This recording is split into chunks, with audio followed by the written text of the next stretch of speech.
My tranny song. My tranny song. I'm working on my tranny song.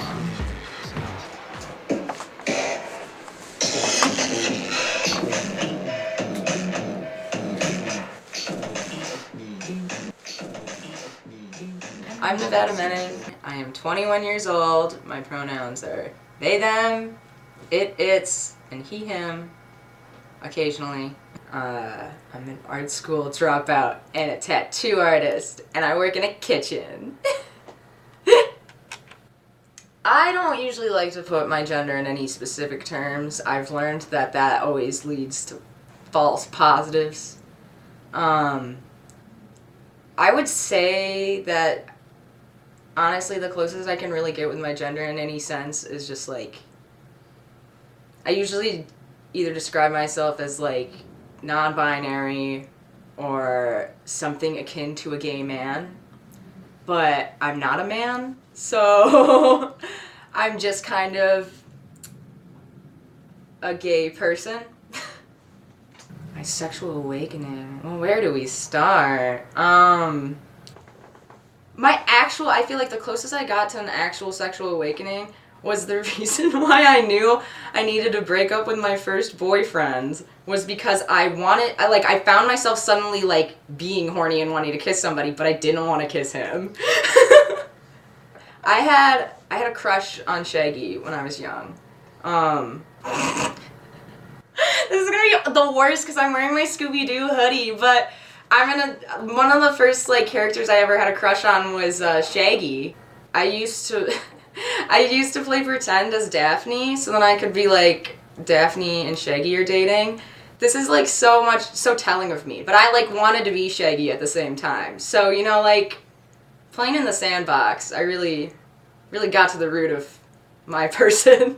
But also, I put school first, and I think it would be a distraction if I started dating anyone. That was like my reason why I didn't like boys. I'm Cameron. I'm almost 21, so I'm 20. I use all pronouns, and I'm a Sagittarius.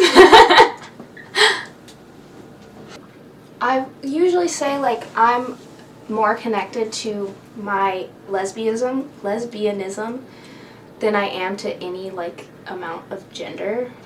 I just say non-binary because like I don't really care. Okay, I'm sure I had like mini sexual awakenings before this, like little ones, but I remember watching Malcolm in the Middle, and they had an episode where they talked about porn, and I was like, what the fuck is porn? So I googled it. And that's that's how I started watching porn. And then I would watch lesbian porn, but I'd be like, I'm not gay, I just have brothers, and that's why I think women are hot. And then I'd pray after I watched it, because I was like, oops, sorry God. Oh, there's this show on Netflix. Oh, what is it called? Feel Good. I really like it. And the comedian is dating this woman.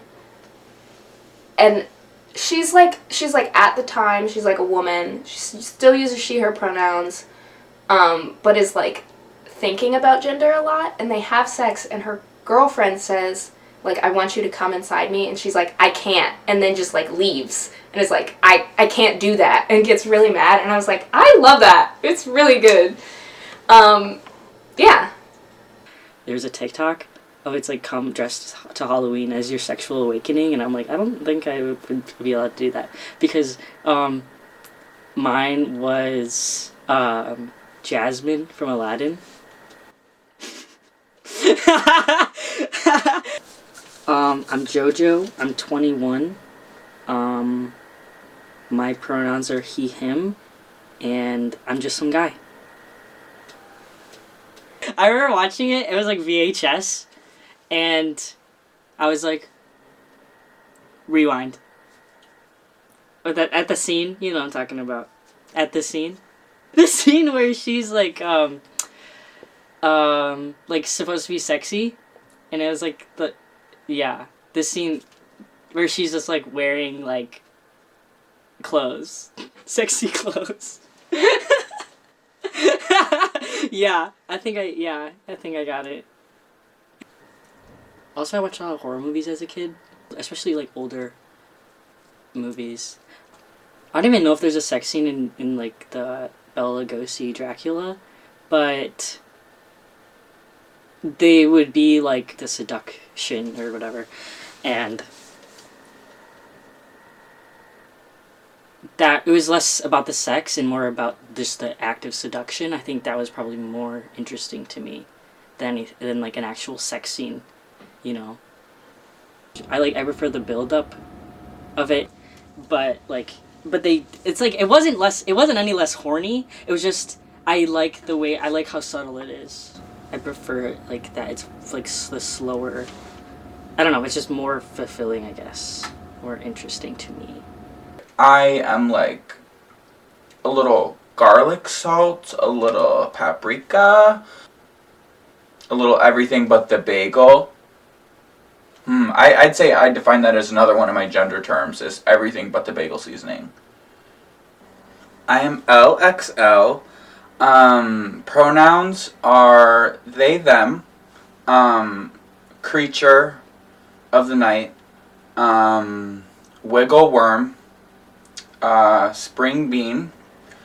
I am so obsessed with space. I'm just a little planet in space, you know? So I was straight until my senior year of high school. Which just doesn't click. Like, knowing myself now, I'm like, how did that make any sort of sense?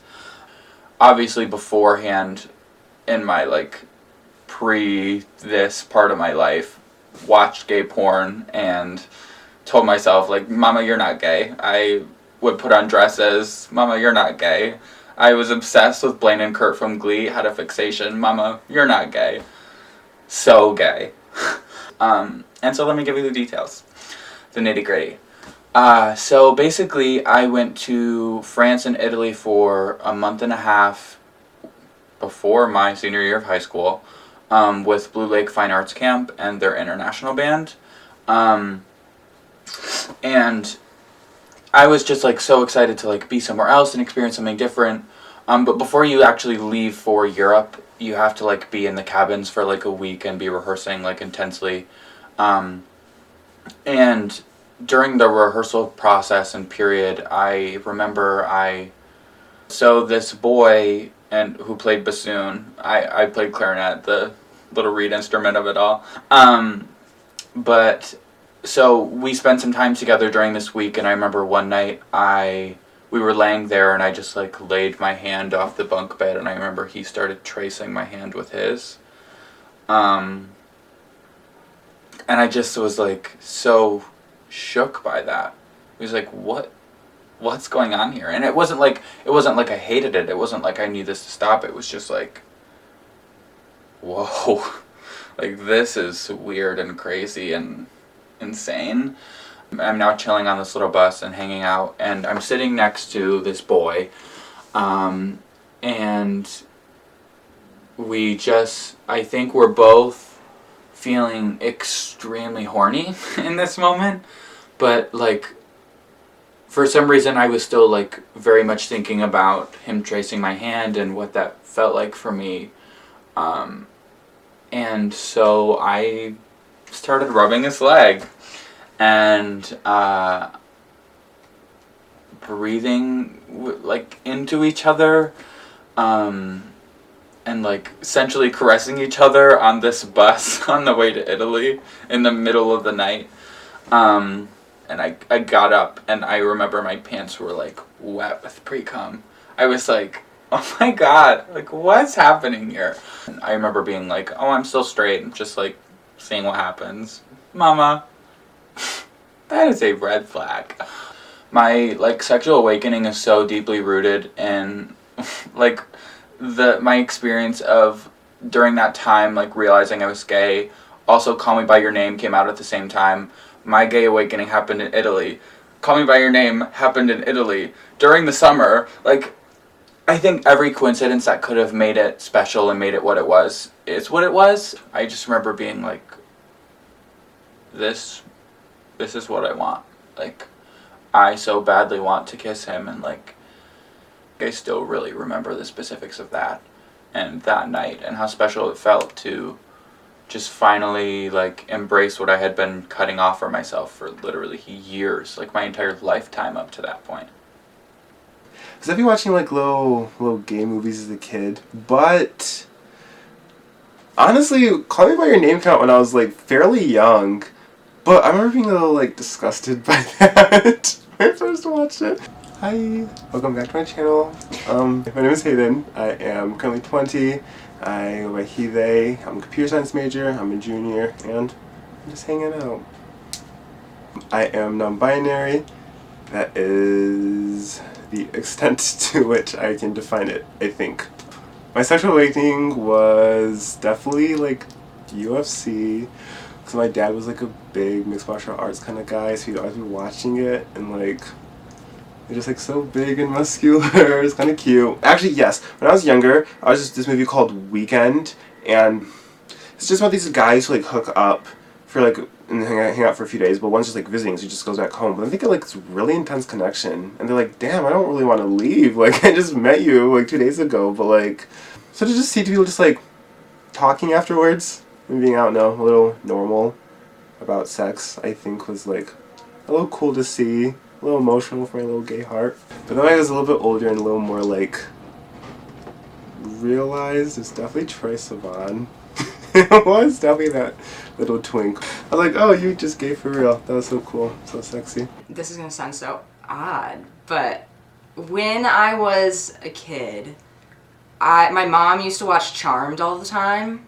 I don't know if you guys are familiar with Charmed, but it was like the 3 witch sisters or whatever, and they're all just like living together in their house. It's just very dramatic TNT stuff. But one of the sisters, she gets pregnant at some point, and I remember being so fascinated with that. I literally used to like play pretend where I would like be her giving birth in the episode that she gives birth in. Cause it's like really dramatic, cause there's like witchy shit happening, and she's like giving birth in like one room, and she has to like go into a different room, and like people are dying. I just like remember like being like 8 years old, like role playing that at my neighbor's house. The whole idea of just like this kind of intimate moment leading to like being pregnant, and kind of like I don't know if I've ever seen myself as really wanting to get pregnant, but I was just so fascinated with that when I was a kid.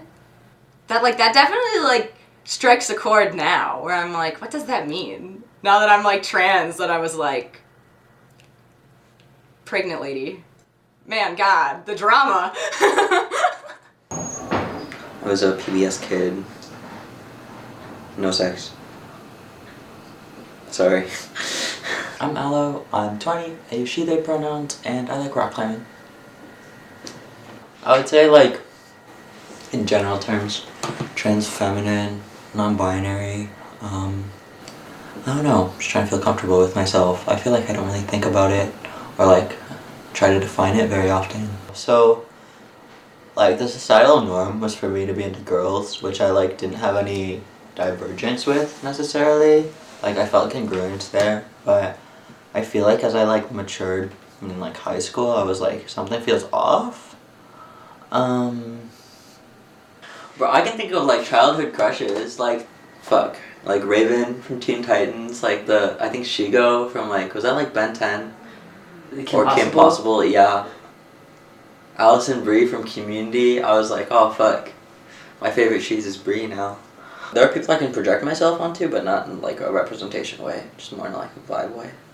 It's like, I can relate to this person's, like, either aesthetic or, like, emotional condition, but not necessarily in a, like, this person represents me. No, actually. Feel like shit. No, I can't think of any.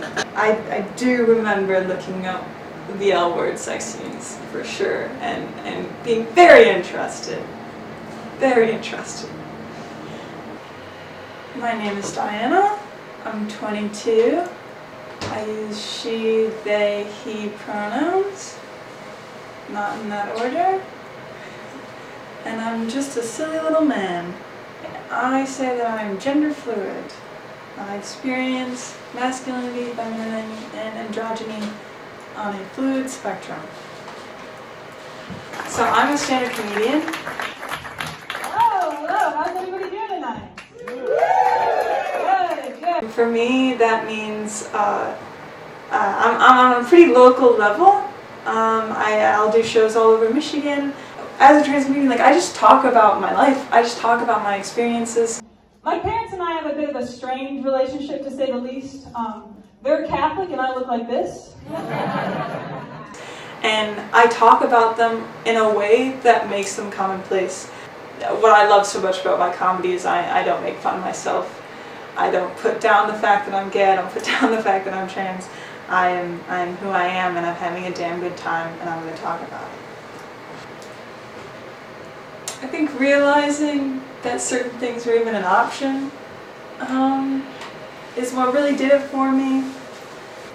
I was like, everybody has sex dreams about women, right? But we're all gonna marry a man. Obviously, we have to. And so slowly but surely, I pieced together that this wasn't happening to everybody else. I think because I was still attracted to straight men for a while, and just trying to. I would just allow myself to feel these things. Like, as soon as I heard the term gender fluid, I was like, oh, yeah, that's what it is. Oh my god, other people are feeling this. Great. Like, realizing that I relate more to, like, a gay masculine couple than I did to, like, a traditional cishet couple. And being able to find representation through that for myself is really... nice. I think the only one I can think of right now that's almost there is from Sex Education, where they recently have a non-binary character, and they show how they're trying to have sex with a straight guy, and the straight guy keeps trying to grab for their boob that's under their binder. And like, that's a experience I can relate to, but it's not them happily having sex. You know, it's not a trans person actually like having sex. It's an experience that's very relatable, but it's not like a sex scene that makes me feel represented. So like sex scenes I've seen, made me realize more that I'm not a cis, if that makes sense. Can I say pornos? So I'm James, I'm 20 years old. My pronouns are he, they. Usually around trans people, they can just use any pronouns though. I'm majoring in psychology and I'm minoring in linguistics, which are topics I'm really passionate about. And I also really like art history. So, yeah. I would define my gender as a trans masculine non-binary guy. So, yeah. My sexual awakening. You know, when you're in like elementary school or middle school and the people around you are kind of talking about, like, the girls are talking about boys and the boys are talking about girls. And I just never saw myself as being really binary in that way, in sexuality. When I watch erotic, like, movies or scenes, you know, I could kind of appreciate both people in, like, a heterosexual sex scene. Whereas, like, I feel like cis people tend to focus on one person. She's so old, she was like falling down my slippery pants. And it's Callie Calico? Yes. What the fuck? I mean, I got her when I was like 11 going on 12. There wasn't a lot of like name creativity there. Okay, so name, what am I supposed to say? I am Ricky, my pronouns are they, them. I'm 29 and I am on a lifelong journey of healing, learning to love myself and embracing all of who I am. I'm non-binary because those are the words that like I can grasp and like kind of relate to, but I don't have like a specific thing that I like say this is how I feel. I don't even know if I believe in gender. Like, I think that it's purely a construct the more I dive into like trying to understand my gender, the more it doesn't make sense to me. It just like continues to get more murky and like confusing as I like tear away and peel away the layers of like things that were taught to me when I was growing up. So I don't have a definition for it, besides sometimes I feel like mushrooms. I do a lot of mushroom foraging and they're like so beautiful and like very vast, and underneath the surface like much more connective. And yeah, sexual awakening I think for me was really like having queer sex and like embracing that. I knew that I was queer from a young age too, and like I knew that I wanted to be with the same sex when I was like, you know, around the same time that that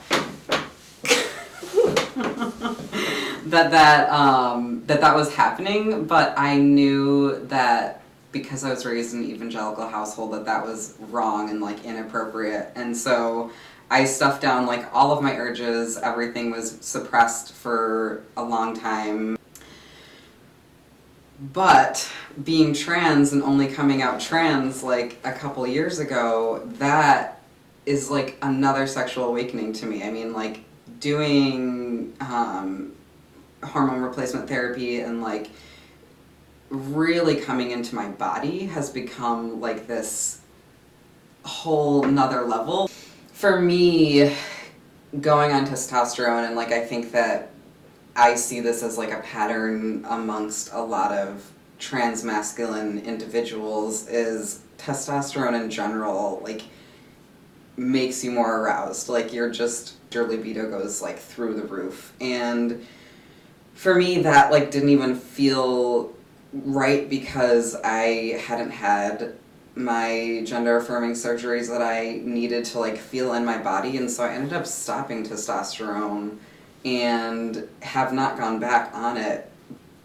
Having top surgery, I feel like more attached to my desire to be intimate with my partner because I feel like attractive. Like I feel like myself and I feel like my authentic self. Like I'm not performing being comfortable in my body because I'm finally comfortable in my body. So like it's been a long time of like figuring out what actually feels right and feels good to me. It feels like we're filming a porno. I can't be the first person to say that. So I'm Adrian. I use he, him pronouns. I'm 21. I'm a junior at University of Michigan, Ann Arbor. Boy, I feel like I'm introducing myself for a class. I usually just identify as a gay male for simplicity's sake. It's certainly like accurate. Let's see. I mean, I knew what sex was from a pretty young age. I think my mom told me at like 8 or so. So, I mean, it wasn't necessarily a mystery to me. I would say like my own like physical sexual awakening. I really had a very low sex drive before starting T. So something that I think you'll find funny is that like pre-T, like occasionally I did feel arousal, but it was very funny because I could just like turn it off. Like I would be like kind of horny, I'd be like, oh, I'm kind of horny, and I'd be like, I don't want to be. And then, gone. And I was like, oh, okay. I had like this weird like willpower over my body that doesn't really exist so much anymore. But once I started T, I was phenomenally horny, and I didn't really know how to deal with it because since I had a really low libido, pre-T I didn't really masturbate, so I had to figure out how to do that in a way that worked for me. It was hard for me to like conceptualize my sexuality sometimes before T because like there were certain things that I thought like might make me feel invalidated or like might be just, I don't really like the word dysphoric, but I guess that's the word I'll use. T made me confident in a lot of other things about myself that made some of those things I used to be like anxious about not really matter as much anymore, if that makes sense. Being sexual was another thing because growing up as a woman, or a girl, as a female, whatever you want to say, you're kind of taught not to be sexual, And then as a trans person, I repressed sex just from my life because I was too occupied with trying to be less trans so that I wouldn't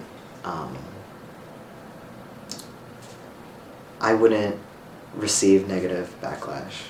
A lot of the times what really like put me into that sexual awakening moments, those were things I was like in it, you know, like I'm talking like 12-person orgy and stuff like that, you know, like just like falling into these weird sexual situations, and that's what really did it for me.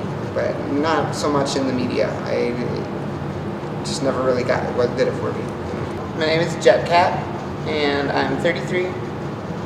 Pronouns are she, they, and I am many things. I suppose the biggest thing to describe me is I'm the president of the Arcadia Collective, the company that runs this venue that we're sitting in right now. But like, yeah, everything in here was donated to us in some way, shape, or form. I'm a performer, BDSM, fire performance, and I do my best to be a community leader, and have been for the last close to 10 years now. I'm also a leather worker, so I make goods out of leather for kinky purposes and otherwise. So.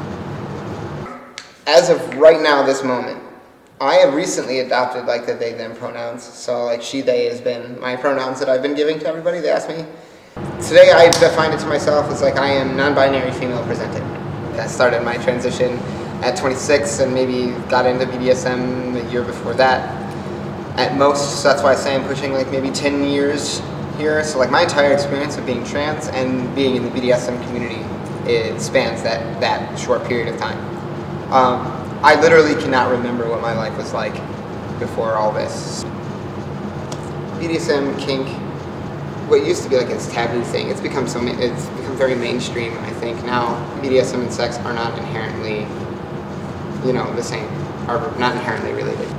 Focusing on these inherent desires that you want, these expressions of self that are very, they seem taboo or they seem like repressed, things that invoke in somebody, like these feelings, like usually of sexual desire, but maybe not always, like the desire to be like dominated or to submit to somebody. My whole coming out and everything like that is all tied into that, because like I'm very sexually repressed. Before I came out, like I wasn't a sexual person. I didn't like I said, I didn't watch porn, I didn't really do anything. I just worked and slept and ate, and that was it. And it all just happened at once. Like hit me like a truck. It was pretty amazing, you know. So yeah. So I'm not gonna say all of them by name, but I think where I got my start was I was operating with a friend of mine at the time who ran a kink house in Metro Detroit, and that's kind of where I cut my teeth and got a start. It was a really rough time there. I was kind of like being used as advertising, right? Like, come see the hot trans girl at my party. So even though that like my time with that like kink house, I was being kind of like used and exploited, but I was also really enjoying myself for a lot of the times in the beginning. So like I would be used in performances that I did consent to, where like I would be getting fucked in front of a room full of people by like one or multiple people, or maybe a machine. Like I remember specifically one time being on like a fuck machine and the dial for the speed of it being like handed around from people person to person. You know, being in that place and living the BDSM lifestyle 24/7 constantly and having it be my entire life, and just it's like caution to the wind, like not caring who saw me doing what. Like that was my sexual awakening, and it was extremely powerful because like I don't know if you've ever had sex in a room of like 150 different people, but like it is something else. You know, like it is definitely it builds confidence in a way that I cannot explain. You know, like with words so much. It's just like it was enthralling. Like it was just so amazingly good, and I just like I had no shame. I was ready to do anything and everything that I was asked to do. You know, and I was never really even getting paid for this stuff. I was just having a blast with it. So in the very beginnings, even though like afterwards looking back, I was being exploited in these things, but like I still really enjoyed it. and I made the most of it, and I came out on top because I still kept that confidence, even today, and I've never been able to recreate that. That place was something very unique, and like it was not the greatest environment, and I'm glad that I don't have that environment here. That made creating a safe space for trans people in the kink community like even more important to me, because I really realized that we didn't have much anything around here. I was inspired to start my own group, and so I did, and I called it Jets Arcade, and it existed online at first, but I was able to meet a lot of people. I met like not just local celebrities, but people that would come through town, members of the band like Ministry, the B-52s. I met Tommy Wiseau once, which was pretty interesting. That was a trip actually, because he misgendered me and I had corrected him, and he said, "Oh, come on, I can call you man or whatever," and I was like, "Actually, you can't." But it was a really funny exchange. One night I ended up leaving, like in like the dark, the veil of darkness, to get away from the place. And but before I had done that, I had like literally with a piece of paper written down the idea for the Arcadia Collective. I had shown this piece of paper to several different people, asking them to be a part of this collective with me, and if they thought the idea was good. And the whole point was to get together a lot of like-minded artists, local business owners, and just like-minded individuals in general together to kind of try and strive and achieve for the same goal of creating a safe community space. Safe space for the community. And almost immediately all of them were on board. And so I was able to like pack up my entire life and move in with a friend and then start the endeavor, which is the Arcadia Collective. From that point, with everybody in tow. And so we've been hosting our own events. We've been supporting local artists, and we've even like hosted concerts and things for like local bands and stuff over the last like 6 or 7 years. It's funny enough, a lot of the trans women I met in the scene in the very beginning were like pro-doms and like really powerful women and like really inspiring to me too. So like I got a chance to learn from some really important and like good people that gave me like the confidence to I want to be like that too, So there's a lot of really harsh lessons learned, but some really, really valuable things came out of it, including like my family, which is my chosen family, but so I've been practicing poly this entire time since I met my husband, and who's been like my right hand in all of this. But at this point in time, I've got 7 partners, and we've all been working together to build this, and like my close friends and family. So this is like a family business almost, as it were. T for T means to me trans for trans, just like the basic definition. But I know for other trans people it might mean trans people that kind of share their gender, like transmasculine for transmasculine people. But for me it's more so any trans person I would be open to, I personally have never had sex with a cis person, but for me, I don't know if I would have that level of comfort I have had with having sex with other trans people. Just because I never know the certainty of whether they actually see me as as I identify, People can, find out new things about themselves that might change how they identify. And I feel like if you're in a relationship with a cis person that doesn't really understand that, you might feel uncomfortable when something like that, like a change in your identity happens. And also, I feel like there's a sense of security in understanding the nuances of gender and like just being able to kind of be free of the misunderstandings that a cis person might have being in a relationship with you when the topic of gender comes up, or just you in general. Like this perfectly makes sense to me, but I feel like explaining it to cis people it wouldn't make sense.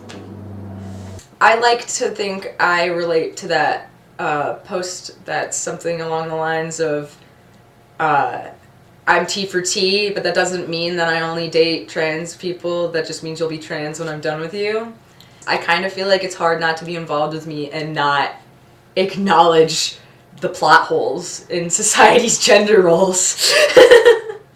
T for T, I feel like, can really be like shorthand for someone who you know, or hopefully you know, will respect you for your own gender and the way you perceive and view yourself. I almost feel like sex feels more collaborative to me when it's with someone else who's trans, because I feel like there's just a certain amount of nuance that you can't get with a cis person. I definitely think there's more of, like, not even the desire, but, like, more of the openness to explore something, and not even in the terms of, like, oh, we're talking about, like, you know, whatever sexual act, like, someone's more open to trying it. I feel like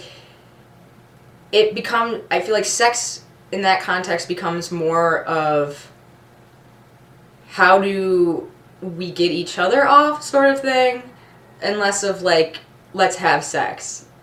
I feel like a lot of cis people, they don't understand enough about how they perceive their own bodies, so they can't understand how someone trans would perceive their own body in such a deep way. I see a lot of value in T for T in terms of, like, I think that it can really help when you're in, especially in like an online space or something, when you need a quick identifier of yourself. But like I said, I don't really identify with any specific terms, but I kind of get it. I'm like, yeah, I don't know if I could date a cis woman. That sounds rough. I haven't really thought about it. I've thought about it in terms of my current relationship because we are both trans. And the last person I dated was also trans. I feel like I am very comfortable in my gender and in my body as a non-binary person. Like, if I stand in front of a mirror naked and I look at myself, I'm not like, oh my gosh, my boobs make me a woman. I'm like, this is a neutral body. It's just a body. I do think we need to question why it is we feel the need to have a gendered system, and for people to think about their place in that gendered system and hierarchies of gender. How is your experience as a white woman different from that of a black woman, different from that of a black man, like, or, you know, any POC? Like, how is that different, and what are you agreeing to when you agree to be cis, when you don't think further about it? There's a different level of depth into your gender that is affected by your community and your ethnic identity. And especially, like, tying into my ethnic identity, religious identity was also a big part of just me developing, you know. Like, growing up Muslim. Although in Islam it's not very spoken, like in the religion or the religious textbook itself, it's not really talked about. There's a big connotation surrounding LGBT people that it's bad. You know, you're gonna go to hell. It's like the same with most religions, I think. But being Middle Eastern and not having the sort of individualism that comes with being in America or Europe, like I said, there's this pressure on you that wouldn't be there within a white person's life, I guess. It's just different. One thing I noticed, my own experience, is that like white people who have come out as like trans, and some of my circles when I was a little bit younger, just taken more seriously than like me. There are a lot of really femme and iconic like people of color. Like, I mean, I do drag. I'm huge fan of the ballroom community. There have been, you know, nameless transgender black legends and icons throughout, I mean, all of the time. I've always had, I feel, when I was discovering my gender identity, like strong non-binary or trans black people to, like, I don't know, see and recognize. I feel like Eurocentric beauty standards just encompass and have a hold on everyone, not just cishet people. It's interesting because I feel like especially prevalent in the gay scene where people, there's just this standard of, you know, being kind of, I'm talking this as like maybe like a male-loving trans guy, I guess, you know, in like the gay scene, and I mean like men-loving men. So there's this emphasis on and like major attraction to white, tall, skinny or fit, and yeah, basically just that's what attractive is.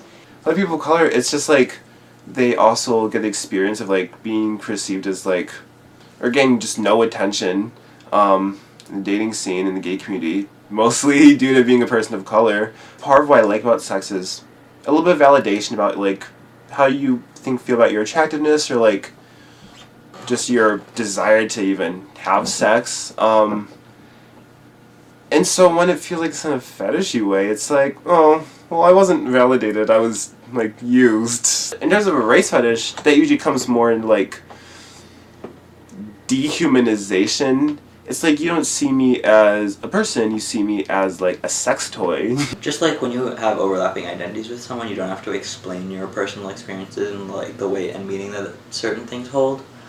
I feel like that would take a lot of the emotional burden off, especially if it was a like person of color, with like the shared experience, shared identity. In my like sexual experiences, I feel like I like topped most of the time, and I think that's just like expected of my body, which is kind of weird, and probably speaks to the fact that I haven't had many like, I would say like queer or like T for T relationships. I feel like my transness is sort of, or at least now I try to root it in like decolonization and like ancestral roots rather than like white media palatable like trans woman non-binary infantilization, or like passing is rooted in whiteness. Among trans people, I feel like there's this concept of someone, or like you see someone and you're like, wow, I want their gender, you know, like that they look like I want to look like that. And I experienced that when I realized this recently. When I experienced that, I tend to see before me white, tall, cis people, and it sucks because I'm never gonna be that, you know? I'm never gonna be white with European beauty standards, and my brain is so molded by this that, and by everyone's brain is so molded by that is what attractiveness is in society, you know? Being a person of color and being trans, and I feel like I've been in a lot of situations where I've been like, I really vibe with this person, and then I find out that like I'm being fetishized, or like they're really ignorant or unaware of a lot of like things like privilege or power dynamics, and it's just like I don't necessarily want to be a learning experience for every person that I am intimate with, because it's already a lot of emotional labor to be that vulnerable with someone. So there's like always been a weird, I don't know if I'm just in my head about it, but I feel like there's always a weird power dynamic with like being with white people in sexual encounters, because it's like either it can like, I usually goes one of two ways. Either it like goes along with like societal power structures of like whiteness superseding a lot of other identities even if they're queer, or it can be like a fun like role reversal and be like, I don't know, different positions and like a more like new experience, more for the other person if they're white. I feel like if you have the shared experience, there's an innate understanding, or at least a baseline. Bro, I feel like I'm exposing myself. Like, will my mom watch this? The standard for a non-binary person is like skinny, white, androgynous, with short hair, and I was like, well, I'm never gonna be that, so I almost feel excluded out of like non-binary spaces because the standard is just like skinny white kid with floppy hair. And obviously I don't fit into white womanhood because, you know, those standards are very different. And I think it's been really interesting now being like out as non-binary and understanding that I'm non-binary and experiencing, like, talking to white people I know who are non-binary, and they get assumed to be non-binary a lot more often than I do. And I think it's because people already defeminize black women so much that they just assume that I'm like a normal black woman because I'm not feminine. I feel like I've had like queer hookups, casual sex, friends with benefits, but like not like a big formal relationship, if that makes sense. Like I'm like trans femme and like lesbian or sapphic. So I feel like you can't have the qualifier or the requirement that people have to have like a vagina or like no dick. You have to like uproot those beliefs of like gender being rooted in your genitalia. Because like I've never had to deal with like genital dysphoria or anything like that, like a lot of trans people do. I'm never going to get like reconstructive surgery or anything like that because I don't feel it's necessary for me. I do believe that a woman can have a penis. I don't think there's anything wrong with that, you know. And it's taken me a long time to grapple with this and come to the reality of it that like I was taught all the wrong things, and I just had to reteach myself these things. Having that state of mind for me has taken a lot of that like that fetishization and all that stuff that was going on, like taken a lot of that and just kind of made it a non-issue for me, because like now it just doesn't seem to be a big deal, you know, that I can be a woman with a penis. So yes, that's just how it is, of course. It's just natural and normal. But it's just like, it is a bit infectious when you start talking like that and telling people, like, maybe the way you were taught isn't the way that it is. And then maybe you should develop your own thoughts and feelings on these things. If you're just going off of what you've been taught and what is the societal norm, you're never going to really grasp why people are making these choices. I mean, the trans people watching this already know this, but trans people are not zoo animals, okay? We're not, like, entertainment, and sex ties into that. We shouldn't be fetishized when it comes to, like, the topic of sex. Yeah, we're not sex objects. Definitely, at least when I was younger, I was like, I'm gay, I like dick, I like boys, I like men, and, like, you know, definitely had a thing and exaggeration about that. But I was like, okay, let's unpack this a little bit. Let's think about how sometimes the words you say can mean things. And then I'm like, come on, mama, look at me, never had a chance. But I mean, like, when I walk to a room, when I speak, when I move, when I sit, like, I don't have a chance, you know, like, I don't think it's something I necessarily can hide. Even if I tried super well, I don't think I afforded that. I think I've realized that sex is so much better when I know a person has thought about their identity, if that makes sense. Like, especially their gender identity and, like, what that means for them.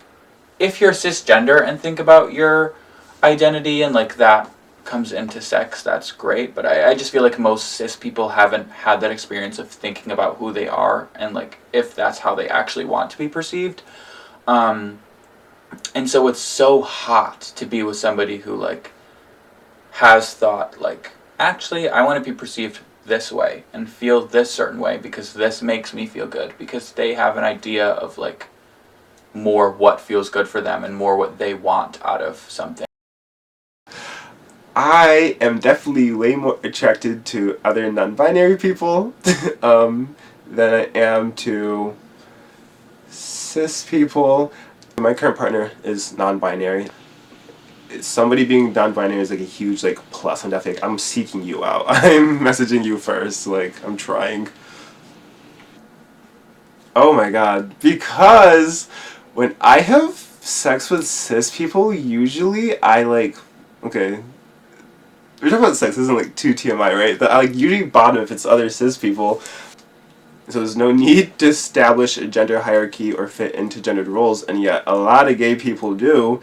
And sexually, I definitely did for a long time. Definitely in my mind a little bit, I was like, I'm the girl in this one. And I'm like, looking back now, I'm like, that's weird. The point is that neither of you two are the girl in this one. And I think a lot of the misunderstanding from heterosexual people is like they think every lesbian relationship is a dichotomy of like a butch and a femme, and that's not how it is. And then they also assume that butch and femme is like man and woman, which is not what it is. I think part of the butch and stud and then femme dichotomy is also just an exploration of gender in like an earlier form. Recently, I did a little bit of research on like the creation of stud as a term, which is like similar to butch but in black communities, and it's kind of like taking someone who takes on, they're usually they're masculine presenting, and it's very complex. I feel like I don't know if I can word it in a way that would do it respect. I feel like I don't have a complete handle on it because I have never thought of myself as either one. I don't consider myself a stud. I think it's a very valuable term, and I have a lot of love for it, and I feel very protective of it because I have seen white people using it, and I'm like, it's not for you. But it doesn't apply to me, I don't feel. And then having sex with other trans people, it's like, there's no roles. I mean, people always talk about being masc or being femme, and there's masc for masc and femme for femme, which is definitely like recreation of gender within like gay sex. Yeah, so every trans non-binary person I know has definitely had huge issues with being just okay in their body in a gendered way, and so having sex, a very vulnerable way to put your body out, is much nicer when the other person understands what you're experiencing and experiences the similar thing. And yeah, and then like the first person I ever fell in love with is a trans guy, and that was, one of the more impactful sexual relationships, because that helped me like become open with myself, just because like that was the first time I had sex with someone that I knew, really. Until then it was just like hookups, and it's like, oh, we know each other? Oh, you're in love with me? Oh, sex is allowed to feel this good? Sex is so vague. Like, that term of sex is so fucking vague and can mean so many different things. Also, my transness, for context, is pretty new to me. I think I started identifying as trans about a year ago. But I think before I realized I was trans, I was a little nervous about, like, hooking up with trans people because I didn't really understand what that meant. Because as a cis person, you just don't think beyond the binary. Obviously, I'm attracted to men. And I'm definitely exploring more my attraction to non-cis men and non-cis people. Because I think they know, I mean, also not speaking for everyone, but they have thought about their identity. They have thought about what they like. They have thought about how they want to be perceived. And I mean, at least for me, I thought a lot about how I want to be perceived in the bedroom. And so I think hooking up with cis people is always just kind of like, okay, like, dude, like, let's just get our nut together, bro. There's so much more, like, room to do things once you're, like, trans. And I think the idea of having sex with more trans people is so exciting to me. My body, as I've accepted it as a trans paradise, is beautiful, and like that definitely leads into sex. I mean, my perception of myself is very much like inclined on my sexual identity and like my ability to have sex. I just love being in my own body and like being able to like show my sexiness to someone else and say, I'm trans and I'm so hot. So how about you just like fuck me? See, that's what I'm saying. The T for T, the real T for T is masturbation. If I don't care about it, why should I? You know what I mean? Like, especially when it comes to like having sex with cis people, it just doesn't really bother me that much because there are assholes everywhere. Being T for T doesn't necessarily mean that you have to have sex with every single trans person, obviously. But like, yeah, like there are assholes in every demographic. No, it doesn't feel different between any of them.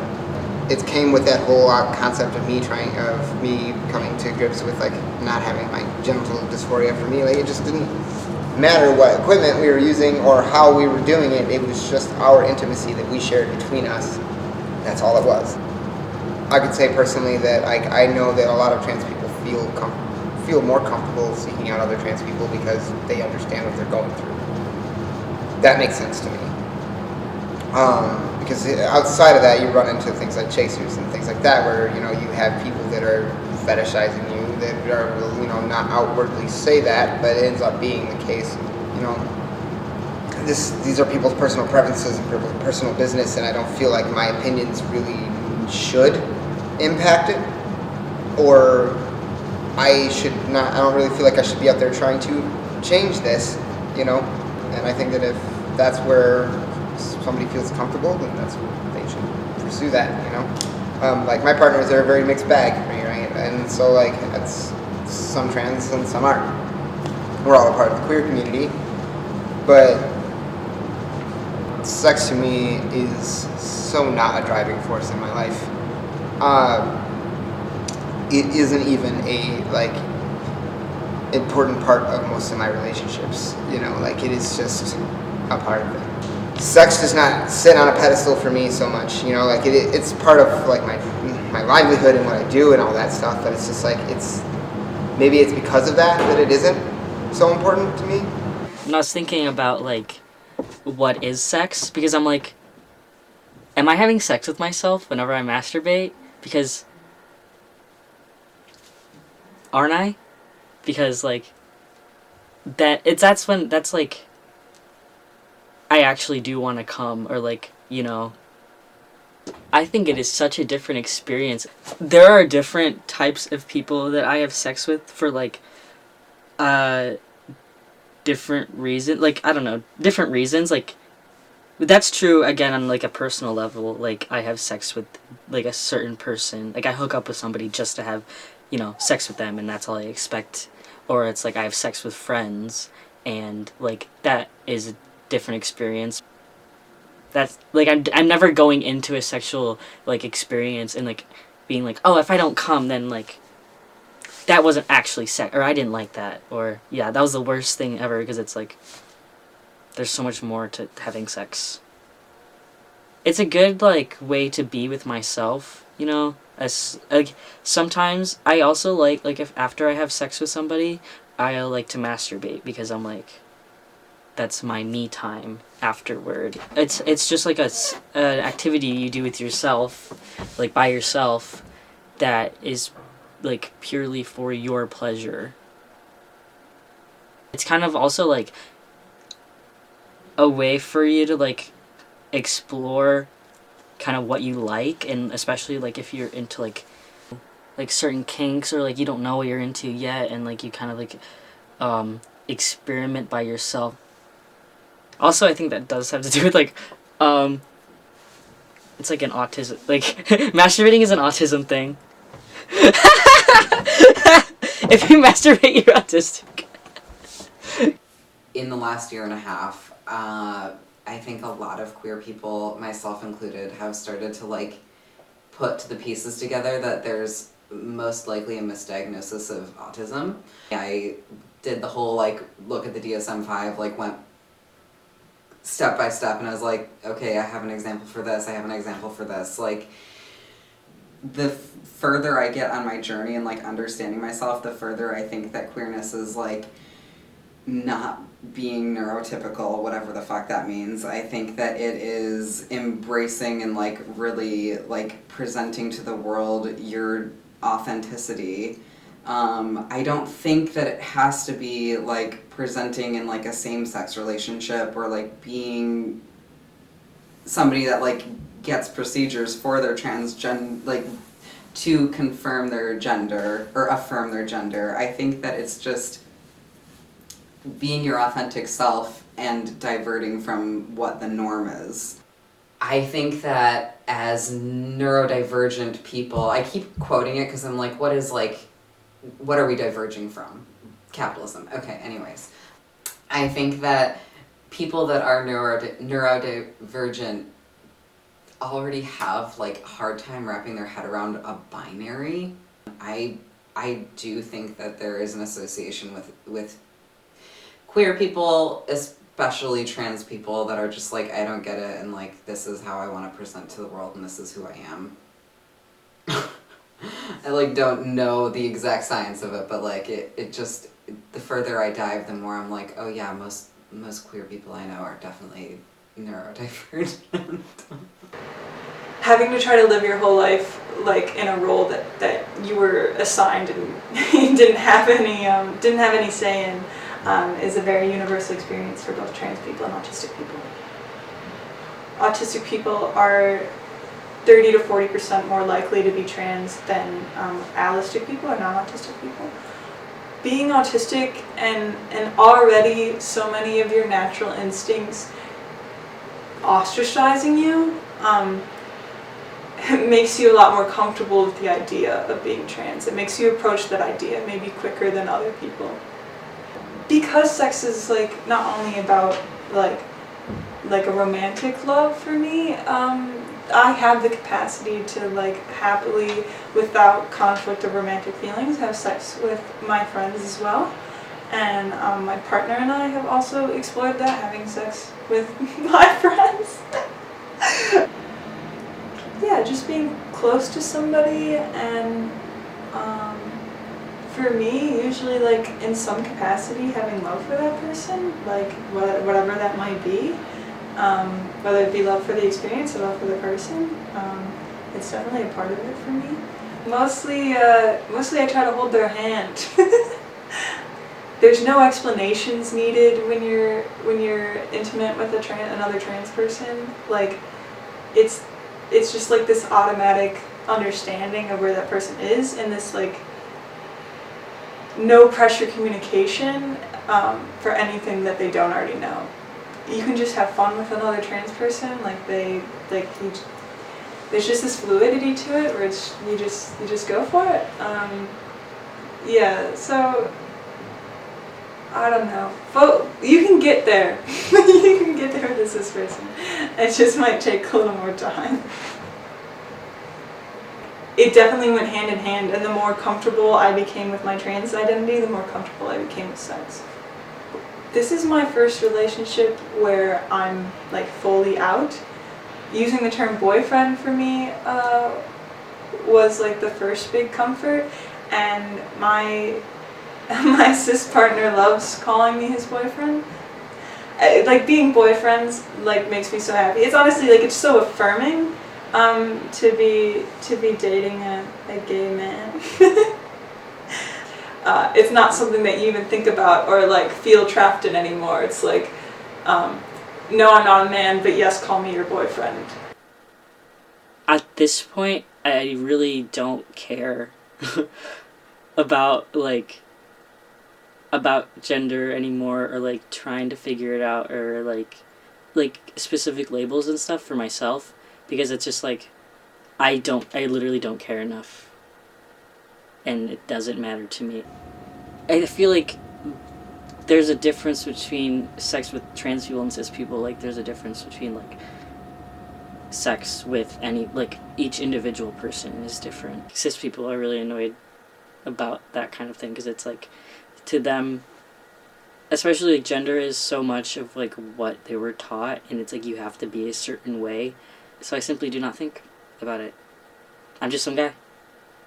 It's hard to be anybody in like any kind of feminine context and be sexual without it being seen as almost kind of enabling violence towards yourself. Because it's like if I'm a sexual woman and I'm like weak or whatever, like perceived to be weak, like I'm gonna be seen as a target by like sex-hungry men, which ultimately like villainizes it within society and turns it into this thing where it's like we expect part of the population to be shying away from it while we expect the other part to be aggressively pursuing it. I would say I'm mainly attracted to guys, and I think that's honestly, I think me mainly being attracted to guys has been part of the reason why it took me so long to figure out stuff on gender, because I don't feel like a man, but I'm not necessarily attracted to women, so it almost feels like a cop-out to be like, well, I'm not a straight woman, but I'm attracted to men, and I'm also not a man. Especially in middle school, I found myself questioning my gender before I found myself questioning my sexuality, but I didn't feel strongly enough about the concept of gender that I focused on sexuality, and I knew something was wrong or whatever. I knew something wasn't adding up, but it didn't seem to equate to I'm attracted to girls. But it felt like that's kind of what I was expected to be putting my energy into.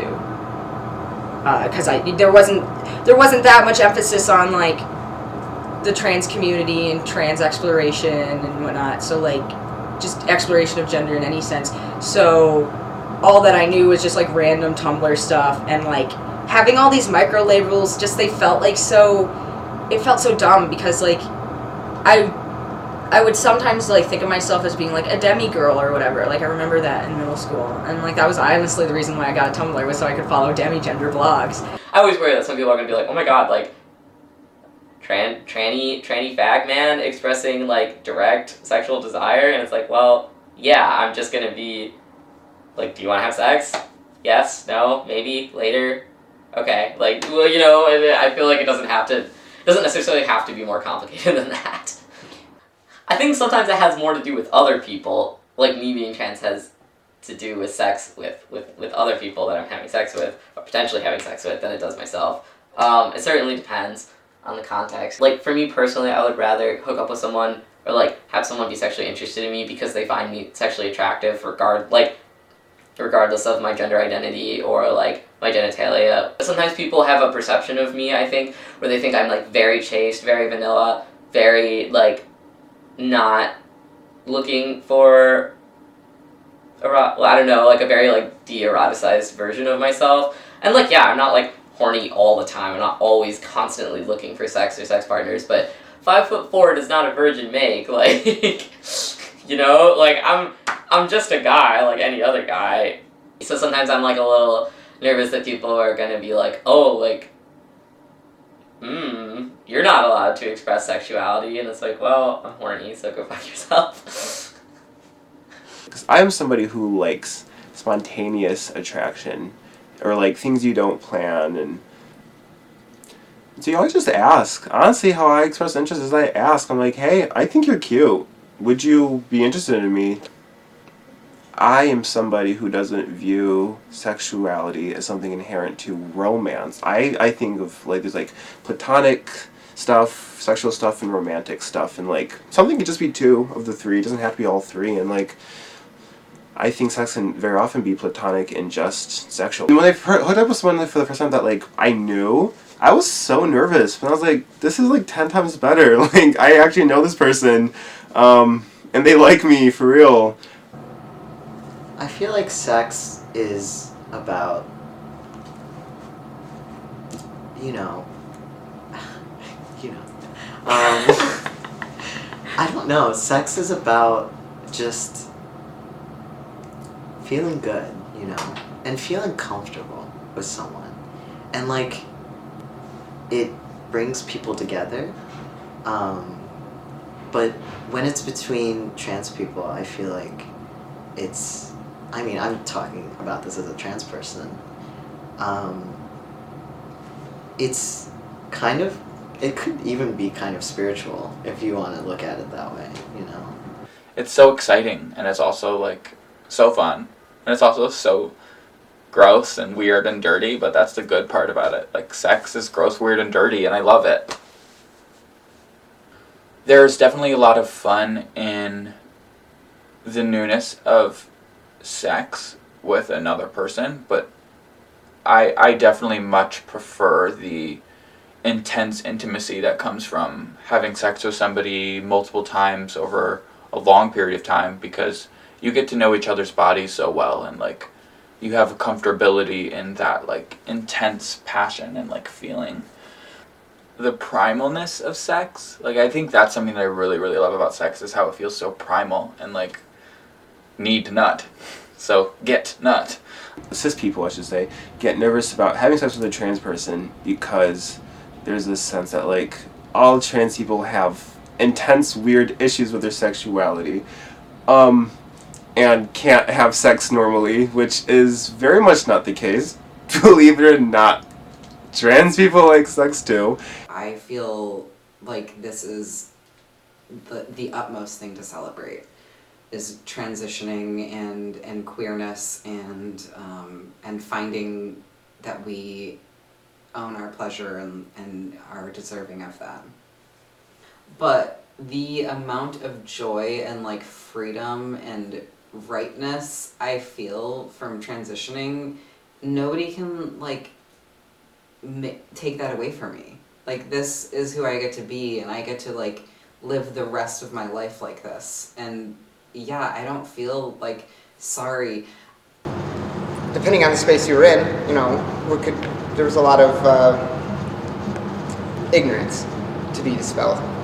And trans people in general are not like obligated to dispel this ignorance, right? You're not like under some kind of duress to like tell people like why you're trans and tell them what they're doing wrong and why pronouns matter and things like that.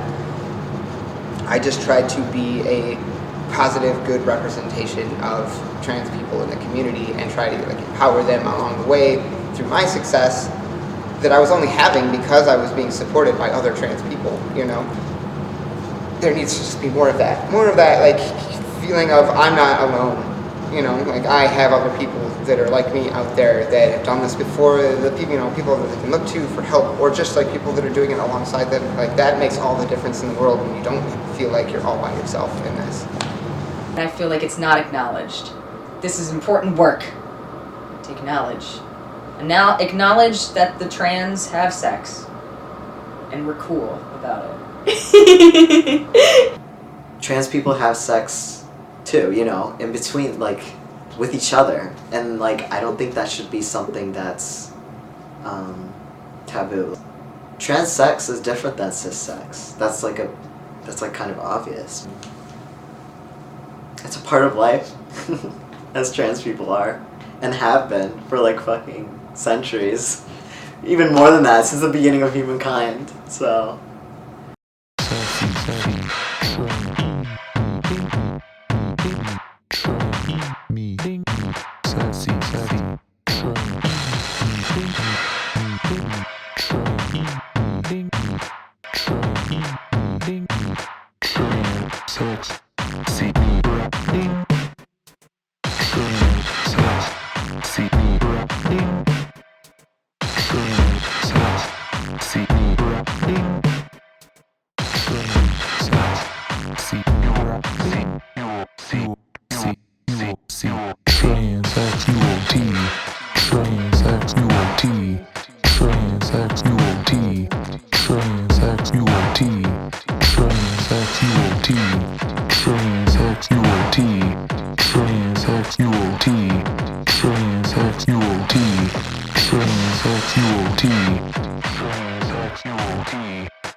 Oh, hey!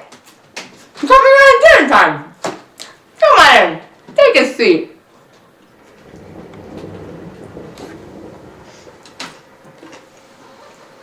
Want one? They're real good.